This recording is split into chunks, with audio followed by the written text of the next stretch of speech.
దిక్కులేని వారము కాము, పడద్రోయబడినను, వింటున్నారా, తరమబడుచున్నను మనము దిక్కులేని వారము కాము, పడద్రోయబడినను నశించు వారము కాము.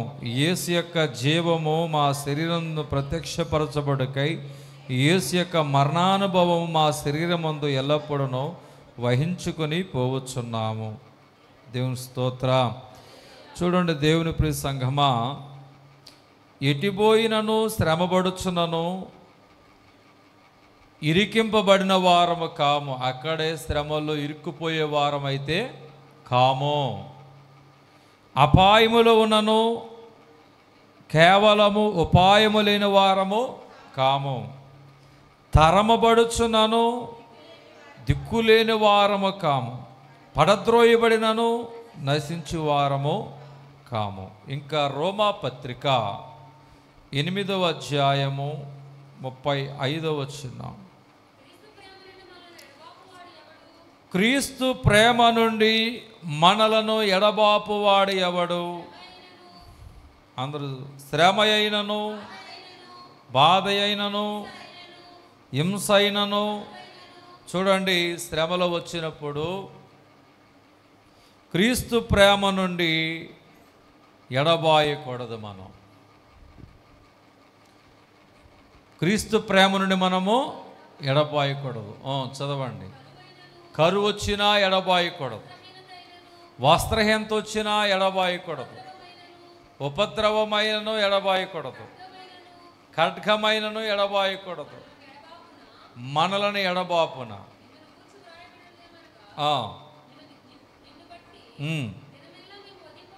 దేవుని స్తోత్ర. శ్రమ అయినను, కరువైనను, బాధ అయినను, హింస అయినను, అమ్మా, వస్త్రహీనత అయినను, ఉపద్రవమైనను, క్రీస్తు ప్రేమ నుండి ఇవి మనల్ని ఎడబాపకూడదు. ఇవి వచ్చినాయని దేవుణ్ణి మనము విడిచిపెట్టకూడదు.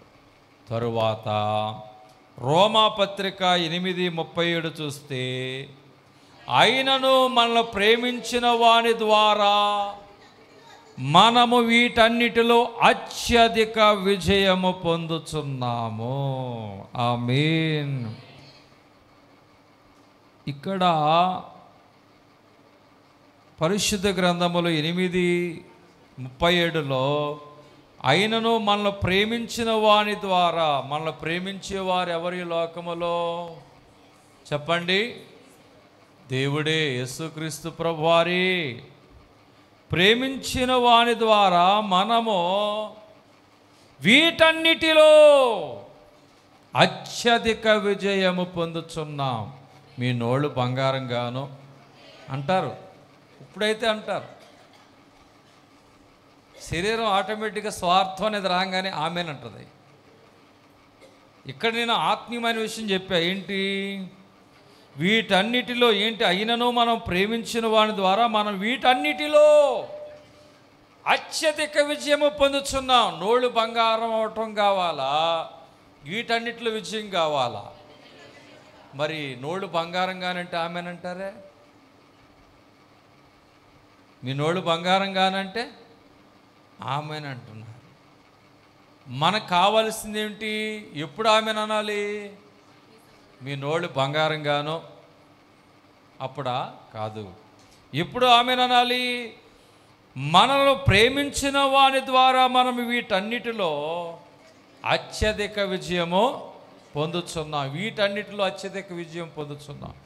కరువులో విజయము పొందబోచున్నావు, శ్రమ మీద విజయము పొందబోచున్నావు, ఖడ్గం మీద విజయము పొందబోతున్నావు, వస్త్రహీనత మీద విజయము పొందబోతున్నావు, శత్రువుల పైన విజయము పొందబోతున్నావు, పేదరికము పైన విజయము పొందబోతున్నావు, నిరుద్యోగం మీద విజయము పొందబోతున్నావు, అపజయాలపైన నా దేవుడు నీకు విజయం ఇవ్వబోతున్నాడు. ఆమేన్ చెప్తా. ఆమేన్. వీటన్నిటిలో అత్యధిక విజయము దేవుడు మనకు దయచేవాడు. అంటే ఒక రకంగా చెప్పాలంటే 2 కొరింథీ పత్రిక 2వ అధ్యాయము 14వ వచనం చూస్తే, మా ద్వారా ప్రతి స్థలమందును క్రీస్తుని గుర్చిన జ్ఞానం యొక్క సువాసన కనబరుచుచు ఆయన యందు మమ్మను ఎల్లప్పుడూ విజయోత్సవముతో ఊరేగించిన దేవునికి స్తోత్రము. మిమ్మల్ని అందరినీ నా దేవుడు విజయోత్సవముతో మీరు కలిగిన వ్యాపారాల్లో, ఉద్యోగాల్లో, చదువులలో, కలిగినటువంటి వృత్తులలో నా యేసయ్య మీకు విజయోత్సవం దయచేయునుగాక. మిమ్మల్ని నా దేవుడు విజయోత్సవముతో ఊరేగించునుగాక. ఆమేన్. ఈరోజు నీవు నేను ఆరాధించే దేవుడు మనల్ని ఎలా తీసుకుని పోతున్నాడు చెప్పండి? విజయోత్సవముతో ఊరేగించబోతున్నాడంట. శ్రమలలో ఉండినను మేము ఇరికింపబడిన వారము, తరమబడిన వారమైనను దిక్కులేని వారము కాము, పడద్రోయబడిన వారమైనను అమ్మా నశించిపోయే వారమైతే మనము ఎందుకు? పడిపోతే లేవనెత్తే దేవుడు ఉన్నాడుగా. అగ్నిలో పడిపోయి చేయబట్టి లాగే దేవుడు ఉన్నాడు. ఆయన దిక్కులేని వారుగా, అనాథలుగా విడిచిపెట్టే దేవుడైతే కాదు. విజయోత్సవంతో మనల్ని ఊరేగించేవాడు. కాబట్టి విజయముకు ముందు శ్రమలు ఉంటాయి. 10th క్లాస్ ఎగ్జామ్స్ రాసే బిడ్డలకు తెలుస్తుంది విజయానికి ముందు వారు ఎంత కష్టపడతారో. ఇంటర్మీడియట్ ఎగ్జామ్స్ రాసిన వారికి తెలుస్తుంది ఆ ఎగ్జామ్స్ ముందు ఎంత బాగా కష్టపడతారో అంతగా విజయానందంతో ఉంటారు. అలాగే విజయము వచ్చేటప్పుడు మన జీవితాలు కూడా తట్టుకోలేని శ్రమలు మన జీవితంలో ఎదురవుతాయి. సహించలేనటువంటి శ్రమలు మన జీవితంలోకి ఎదురవుతాయి. నిందలు వస్తాయి, అవమానాలు వస్తాయి, ఒంటరితనం వస్తుంది, లేమొస్తుంది, ఒక్కో పరిస్థితిలో గడవని పరిస్థితి వస్తుంది. నా అనేవారు అందరూ కూడా వేరైపోతారు, నిన్ను ఒంటరిని చేస్తారు. కానీ నీవు బ్రద్దలైన బండ సందులలో క్రీస్తు కొరకు నీవు నిలబడగలిగినట్లయితే, క్రీస్తు ప్రేమ నుండి ఎడబాపకుండా నువ్వు నిలిచినట్లయితే, దేవుని కొరకు ఆయనే నిలబెట్టిన పడగొట్టిన అని దేవుని మీద పూర్తిగా ఆధారపడిన బలముగా చేసుకుని ఉంటే, దేవుడు ఒక టైం రాగానే తగిన సమయమందు దేవుని ఖచ్చితంగా హెచ్చించి విజయోత్సవముతో నీ వృత్తులలో నేను ఊరేగిస్తాడు. ఆమేన్. నిరీక్షణ మనం కలిగి ఉండాలి. ప్రతిదానికి సమయం ఉంది. పుట్టుటకు, మరణించుటకు ప్రతిదానికి సమయం ఉంది. విత్తుటకు, కోయుటకు సమయం ఉంది. చంపుటకు, బాగు చేయుటకు. ఎన్నో అధ్యాయం అమ్మా? ప్రసంగి 3వ అధ్యాయము 1 నుండి. పడగొట్టుటకు, కట్టుటకు, ఏడ్చుటకు, నవ్వుటకు, దుఃఖించుటకు, నాట్యమాడుటకు, రాళ్లను కుప్ప చేయుటకు,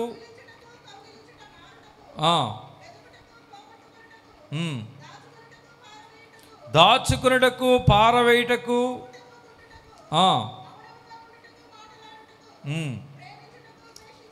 ప్రేమించుటకు, ద్వేషించుటకు, యుద్ధము చేయుటకు, సమాధానపడుటకు, కష్టపడిన వారికి తమ కష్టం వల్ల వచ్చిన లాభమేమి, నరుల అభ్యాసం పొందవని దేవుడు వారికి పెట్టిన కష్టానుభవం నేను చూచి తిని. దేవుని స్తోత్ర.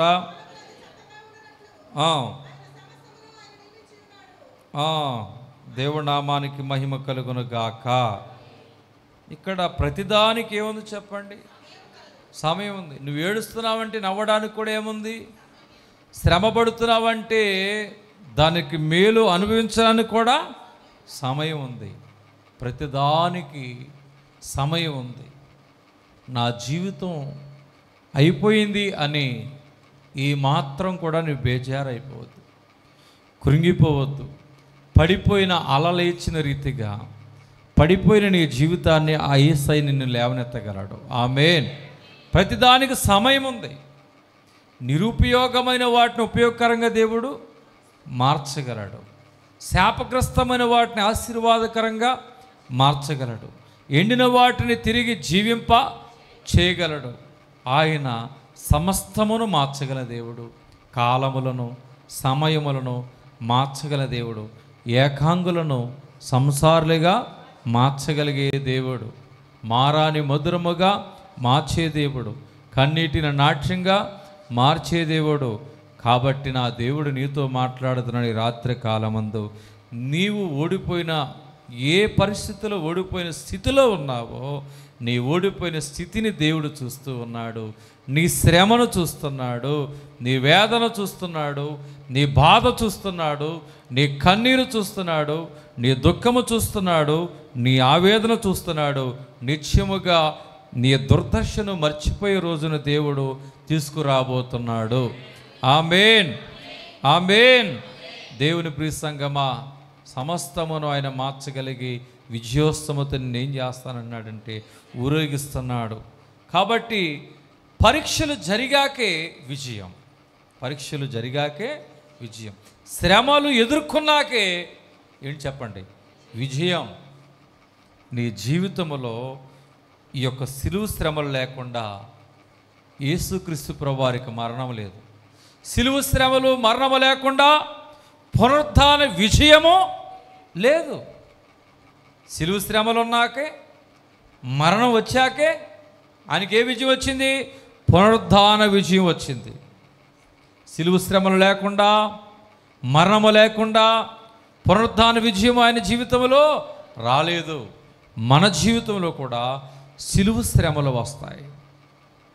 మరణముకు దగ్గరగా ఉండే శ్రమలు వస్తాయి. అయినను మీరు ఓర్చుకోండి, సహించండి, ఓర్పు కలిగి ఉండండి.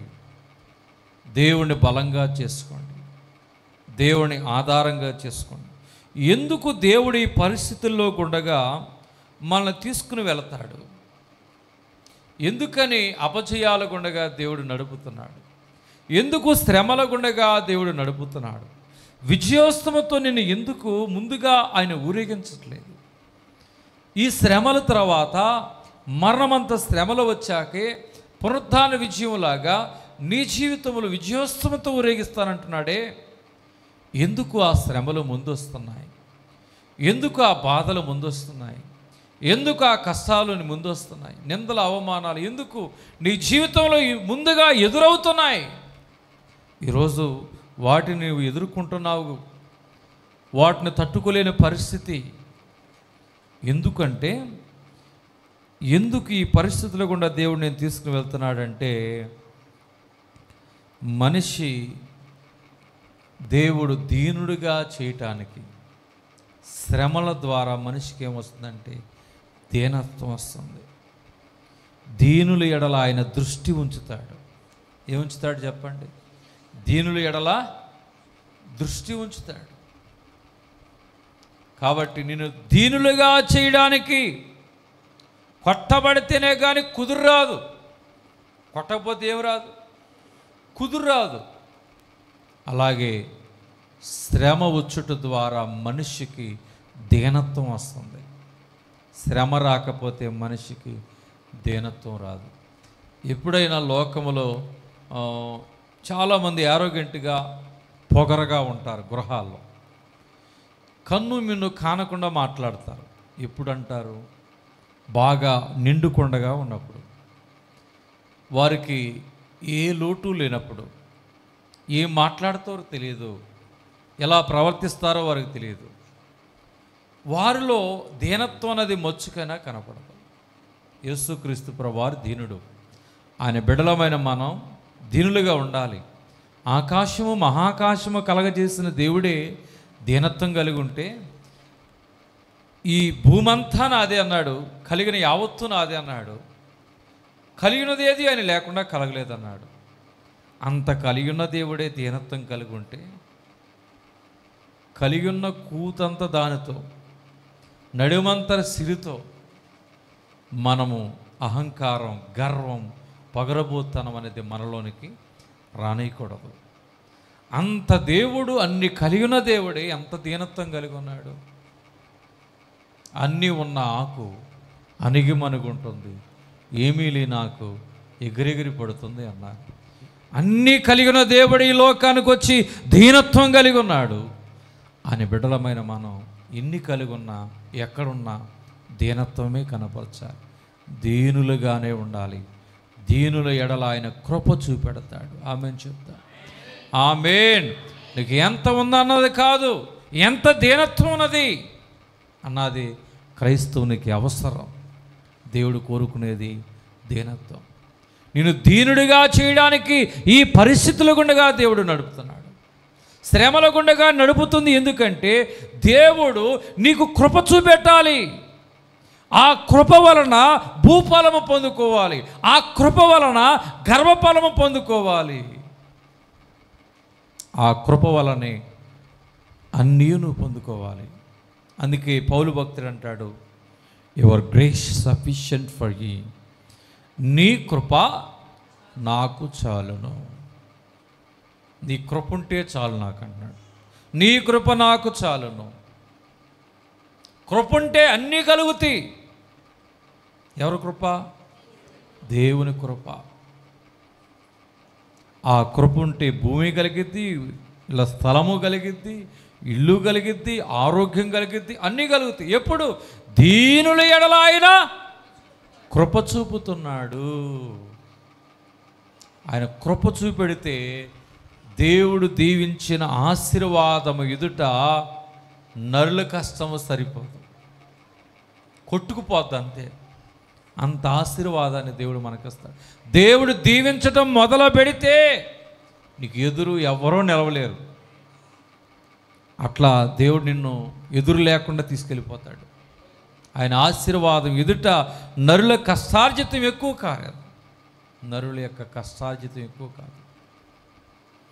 కాబట్టి దీనులుగా చేయటానికి దేవుడు ఈ పరిస్థితుల గుండగా తీసుకెళ్తున్నాడు. తరువాత కనికరము కలిగిన వారిగా చేయటానికి శ్రమల గుండగా, కష్టాల గుండగా దేవుడు నిన్ను తీసుకుని వెళుతున్నాడు. దేవుని స్తోత్రం. కనికరము కలిగిన వారిగా ఉంటాను.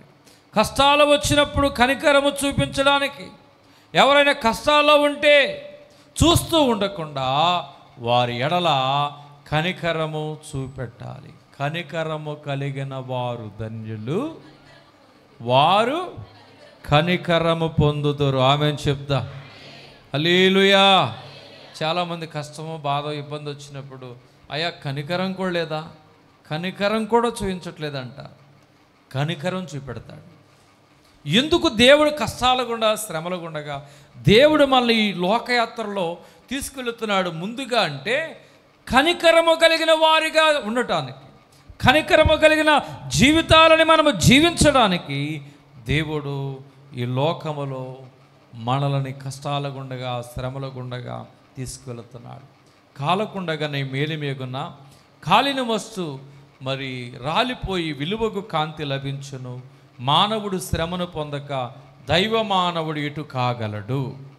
కాబట్టి కష్టాల గుండగా దేవుడు ఈ పరిస్థితుల గుండగా నడుపుతుంది. ఎందుకంటే నీవు దేవుని కనికరము పొందాలంటే నువ్వు కనికరము కలిగిన వాడిగా జీవించుట కొరకు దేవుడు నడుపుతున్నాడు. శ్రమలు వస్తేనే కానీ ఆ మనిషి శ్రమలు రాకపోతారా ఏంట్రా ఏమే ఏంట్రా అంటాడు. ఎప్పుడు చెప్పండి?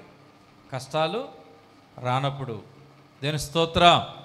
ఆ మాటలో ఏముండదంటే దీనత్వమో, మనుషులు దీనత్వమో ఉండదు. అప్పుడేమంటాడంటే యారా ఒరేయ్ ఏమే ఏంటే అని వల్గర్గా మాట్లాడతారు. అదే ఏదైనా రోగమో, బాధో, వ్యాధో, ఇబ్బంది వచ్చి మంచమే పడి లేవలేని పరిస్థితి వచ్చి నీ సహాయం వచ్చిందనుకో, అమ్మా మంచినీళ్ళు ఇస్తావా, అయ్యా కొద్దిగా లేవనెత్తుతావా. ఎప్పుడు వచ్చింది దీనత్వం? ఎప్పుడు వస్తుంది దీనత్వం? శ్రమ వచ్చినప్పుడు కానీ వచ్చింది. లేకపోతే ఏంట్రా నువ్వెంతరా, నీ బ్రతికెంతరా అంటాడు. శ్రమ రాకపోతే, శ్రమ వచ్చాక అయ్యా అమ్మా కొద్దిగా చూస్తావా, మంచినీళ్ళు ఇస్తావా, లేవనెత్తావా, ఇసుకోమాకండి అమ్మా, రామ్మ, మాయమ్మగా అంటారు. ఇప్పుడు మనకు రోగమో శ్రమ వస్తాయి, అప్పుడు మనలో ఏమొస్తుంది? శ్రమ వచ్చాక కానీ దీనత్వం వస్తుంది, శ్రమ రాకపోతే దీనత్వం రావట్లే. అందుకే దేవుడు గర్విష్ఠుల యొక్క గర్వం అణచి దేవుడు గద్దెని దించి దీనత్వం వైపు నడుపుతాడు. మనిషిని పరిస్థితులు గుండగా నడిపించేది ఎందుకంటే, ఒకటి దీనత్వం నేర్పించడానికి, రెండవది కనికరము నేర్పించడానికి, మూడవదిగా సహోదరునిగా చేయటానికి. దేని స్తోత్రం. పెద్ద తలకాయ లేకపోతేనంట ఎద్దు తలకాయ పెట్టుకోమన్నారంట. ఏ తలకాయ లేకపోతే? పెద్ద తలకాయ లేకపోతే ఎద్దు తలకాయ పెట్టుకోండి అన్నారు, సహోదరునిగా చేయటానికి. కాబట్టి ఎవరొకరు ఆత్మీయ సహోదరుడే మనకు ఉండాలి, సహోదర ప్రేమ మనకు ఉండాలి. ఎవరో ఒక పెద్ద తలకాయ, ఆత్మీయమైన పెద్ద తలకాయ మనకు ఉండాలి. దైవజనులు మనకు ఎప్పుడు కూడా ఉంటారు. నీకంటూ ఒక ఆత్మీయ సహోదరుడు ఉన్నాడా? నీకంటూ ఒక ఆత్మీయ సహోదరి ఉన్నదా? దేని స్తోత్రం, దేని స్తోత్రం. కాబట్టి దేవుని ప్రియ సంగమా, దావీదుకి ఎంతోమంది ఆత్మీయ సహోదరులు ఉన్నారు. ఈ దినాలలో నీ విందులకి వినోదాలకి, నీ కుటుంబాల్లో విందులకి బంధువులే కేకేసుకుంటున్నావు, కానీ ఎప్పుడైనా ఒక ఆత్మీయుడిని, నీ దగ్గరగా ఉన్నటువంటి ఆత్మీయుడిని, నీ బంధువు కానటువంటి ఆత్మీయుని ఎప్పుడైనా పిలిచావా? దేని స్తోత్రం, దేని స్తోత్రం. కాబట్టి దేవుని ప్రియ సంగమా, నేను చాలా చోట్ల చూస్తున్నాను, ఉన్ననాళ్ళు నా వాళ్ళు అని చెప్పి నేను బంధువులు చూడొద్దని అయితే నేను చెప్పట్లేదు, కానీ చూడండి. అమ్మో, బంధువులు ఏమనుకుంటారో, మర్యాద చేయకపోతే ఏమనుకుంటారో, భోజనాన్ని పిలవకపోతే ఏమనుకుంటారో, ఏదైనా పేరెంటాన్ని పిలవకపోతే ఏమనుకుంటారో అని బంధువులు అని చెప్పి ప్రాకులాడినటువంటి వారు ఎందుకంటారు? రేపు ఎప్పుడైనా చస్తే మోసుకుని వెళ్ళి పడేస్తారేమో, ఆపదొస్తే ఆదుకుంటారేమో అని పాకులాడితే, ఈ బంధువులైన వారు పడగొట్టే పనిలోనో ఒంటరితనం చేసే పనిలో ఉంటున్నారు. దేని స్తోత్రం. ఆపత్కాలములు అడ్డుపడిన చుట్టాలు, పందెపరంగములో పరిగెత్తని గుర్రాలు, ఉన్నా ఒకటి లేకపోయినా ఒకటి. నేను చాలా చోట్ల చూస్తున్నా, నా వాళ్ళు, నా బంధువులు, నా వాళ్ళు, నా రక్త సంబంధికులను పాకులాడింది చచ్చిపోయాక పెట్టుబడతాకి రావటం లేదు. ఆత్మీయులైనటువంటి దేవుని పిల్లలే పెట్టుబట్టుకుని సమాధి గొత్తి దాకా మోసుకుని వెళ్ళారు. ఇది ఆమె సంపాదించుకున్న క్రీస్తు ప్రేమ. ఆ ప్రేమ ఏం చేసిందో చూసారా? కులము చూయించలేదు, ఇంటి పేరు చూయించలేదు, అక్కడ రక్త సంబంధం చూయించలేదు, ఆత్మీయమైన సహోదర ప్రేమే చూయించింది. దేని స్తోత్రం. దేవుని ప్రేమ కనబరిచారు అక్కడ. వారు పట్టుకుని తీసుకుని వెళ్ళిపోయారంతే.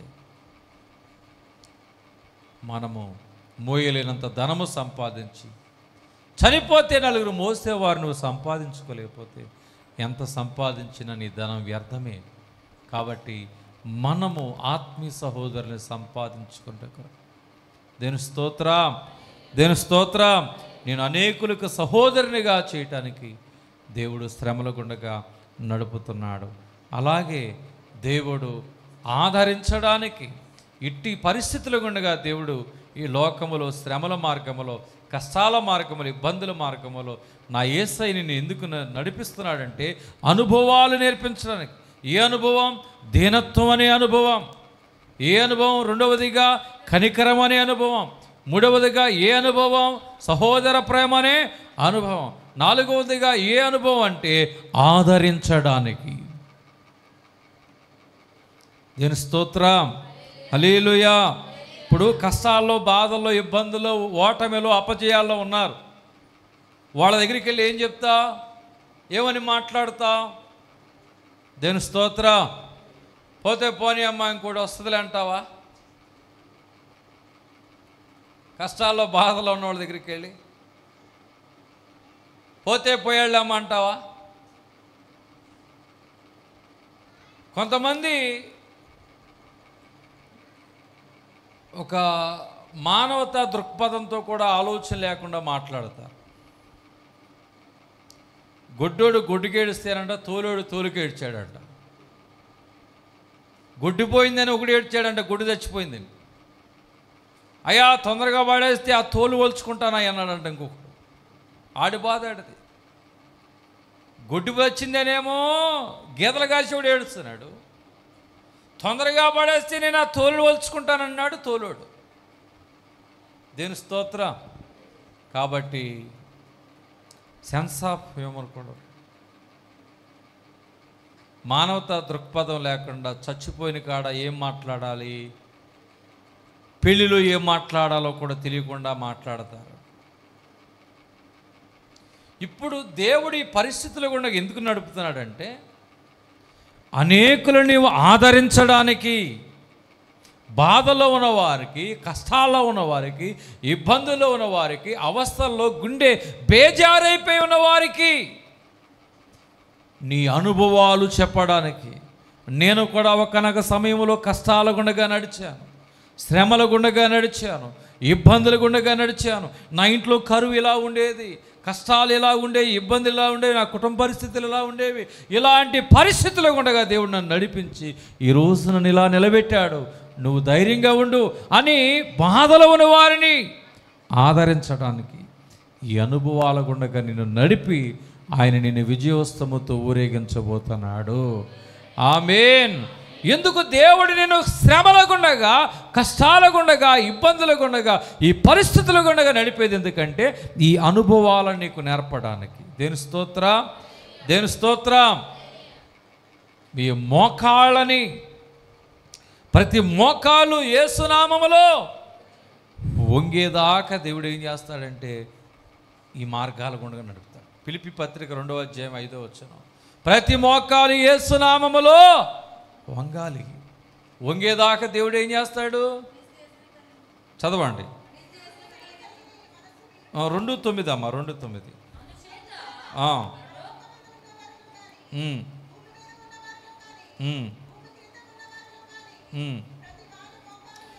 ప్రతివాని మోకాలు యేసునామమున వంగినట్లు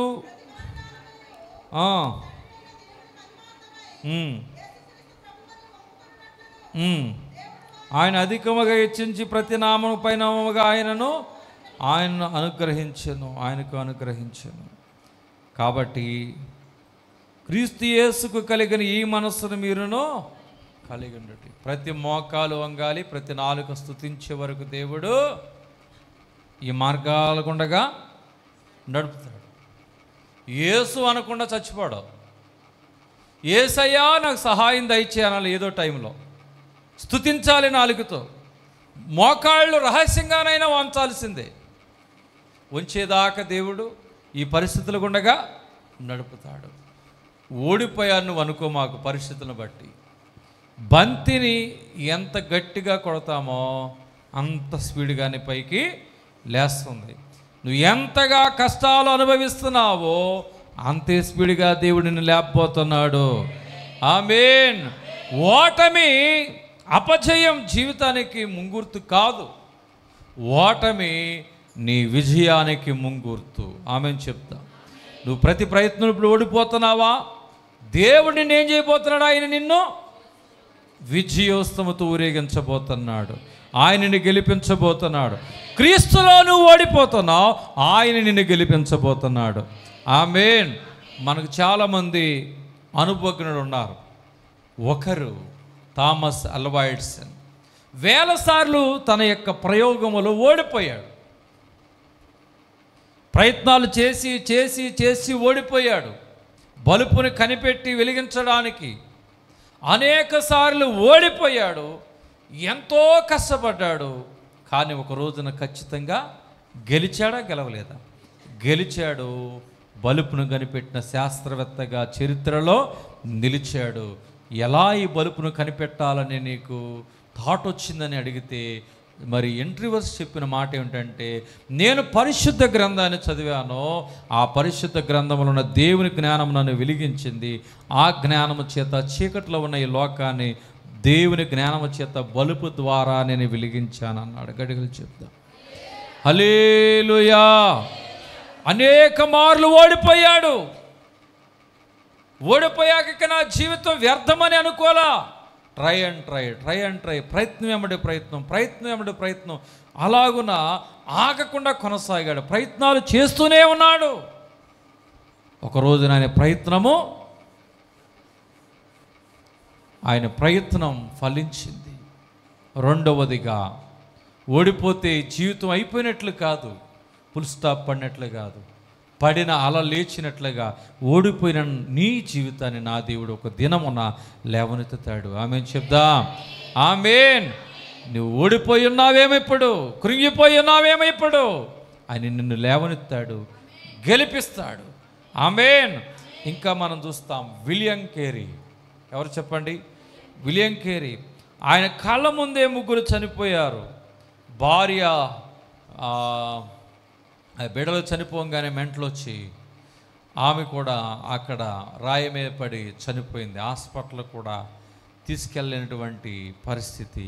అక్కడ ఆ యొక్క మరి చూడండి, ప్రింట్ ఆఫ్ సెట్ అంతా కూడా ఆయన తయారు చేసినటువంటి అచ్చులు కానీ, బైబిల్ గ్రంథంలో ఉన్న పత్రులు కానీ అన్నీ ఏమైపోతున్నాయి చెప్పండి? దుండగులైన వారు వచ్చి కాల్చివేశారు. ప్రెస్ మొత్తం కూడా కాలిపోయింది. ఇంగ్లాండ్ దేశం నుంచి ఇండియా వచ్చి ఆయన అనేకమైనటువంటి మరి తర్జుమాలు చేసి ఈరోజు తెలుగులో ఈ బైబిల్ చదవగలుగుతున్నామంటే ఎవరు కృషి చెప్పండి? విలియం కేరీ గారి కృషి. ఆయన ఇలా తర్జుమా చేస్తుంటే ఆయన ప్రశ్నంతటిని, అచ్చులన్నింటిని కూడా ఏం చేశారంటే కాల్చివేశారు. ఇంకా రేపో మాపో ప్రపంచమంతటికి అచ్చులు సిద్ధం చేసేసాడు. ఎన్నో నెలలు, సంవత్సరాలు కష్టం ఒక్కరోజు రాత్రి కాలంలో బుగ్గిపాలైపోయింది అంతే. ఈ ఇండియా దేశానికి నేను ఏదో చేయాలని వచ్చాను, ఇంగ్లాండ్ దేశం నుంచి ఇలాంటి వారు ఇలా కాల్చివేశారు, చిచ్చి అని ఆయన వెనుదిరిగి ముగ్గురు బిడ్డలు చచ్చిపోయిన, భార్య చచ్చిపోయినా కానీ ఆయన ప్రయత్నం ఆగలా. ఆయన మరలా ప్రయత్నం పనిని ఆరంభించాడు, రెట్టింపు పనిని జరిగించాడు. విజయోత్సవతి లోకములో దేవుడు విలియం కేరీని ఊరేగించాడు. గడిగలు చెప్దాం hallelujah. Louis Braille is Christian. ఆయన కూడా బ్రైలీ లిపి కనిపెట్టాడు. గుడ్డివారికి ప్రయత్నం వెంబడి ప్రయత్నం చేశాడు. అబ్రహాం లింకన్ గారు మనకు తెలుసు. ఊహ తెలియకముందే తల్లిదండ్రులైన వారు చనిపోయారు. దేవుని బిడ్డలైన వారులారా, చిన్ననాటి కాలంలోనే తల్లిదండ్రులు ఓడిపోయారు, చనిపోయారు. అలాగే ఆయన కష్టపడి చదివి ఆ యొక్క జాబులో కూడా ఆయన ఏమయ్యాడంటే ఓడిపోయాడు. కొన్ని తక్కువ రకమైన పనులు కూడా చేసి బ్రతికాడు ఆయన. దేవుని స్తోత్రం, దేవుని స్తోత్రం. అలాగే పాలిటిక్స్లోకి వచ్చాక, రాజకీయాల్లోకి వచ్చాడు. ఆ పాలిటిక్స్లో కూడా ఓడిపోయాడు, చాలా కాలం ఓడిపోయాడు. కానీ 68 సంవత్సరాల వయసులో ఆయన ఏమయ్యాడంటే రమారం అప్రాక్సిమేటెడ్ ఏజ్ అన్నమాట. ఆయన అమెరికా దేశానికి మరి ప్రెసిడెంట్గా ఉన్నాడు. దేవుడు ముందేమో కష్టాలు పెట్టాడు, చివరిలో ఏమిచ్చాడంటే విజయోత్సవంతో ఊరేగించే జీవితాన్ని అబ్రహాం లింకన్ గారికి దేవుడిచ్చాడు. ఆయన ఎక్కువగా ఎవరితో సంబంధం కలిగి ఉన్నాడంటే కష్టకాలంలో దేవునితో సత్సంబంధం కలిగి ఉన్నాడు. గట్టిగా చెప్దాం హల్లెలూయా. జాబులు ఓడిపోయినా, పాలిటిక్స్లో ఓడిపోయినా, దేవుడు ఓడిపోయినటువంటి అబ్రహాం లింకన్ని దేవుడు అందరూ తల ఎత్తు చూసినట్లుగా ఎత్తైన స్థలంలో నిలబెట్టి అబ్రహాం లింకన్ని అమెరికా ప్రెసిడెంట్ చేసి విజయోత్సవముతో దేవుడు ఊరేగించాడు. కష్టకాలంలో ఎవరితో సత్సంబంధం కలిగి ఉన్నాడు దేవుడు? మరి అబ్రహాం లింకన్ దేవునితో చూడండి సత్సంబంధం కలిగిన వాడిగా అబ్రహాం లింకన్ ఉన్నాడు. దేవుడు ఆయనని నిలబెట్టాడు. 68 సంవత్సరాల క్రింద జీవితం అంతా ఓడిపోతూనే ఉన్నాడు. కానీ 68వ సంవత్సరంలో దేవుడు ఏం చేశాడు? అందరూ తల ఎత్తు చూచినట్లుగా నిలబెట్టాడు ఆయన్ని. దేవుని స్తోత్రం. అందరి ఎదుట తలదించుకుని వెళ్ళాడు, ఓడిపోయి జీవించాడు. ఒక దినాన దేవుడు ఏం చేశారు?